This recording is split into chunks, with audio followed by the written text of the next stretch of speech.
In our body, absorption of food mainly takes place in the small intestine.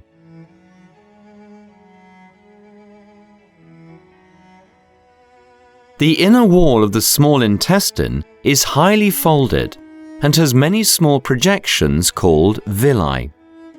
The structure of the villi is specially adapted for food absorption. The villi are finger-like and large in number. These features greatly increase the surface area for absorption. Moreover, the epithelium of the villi is only 1 cell thick. This provides a very short distance for diffusion of food molecules into the blood.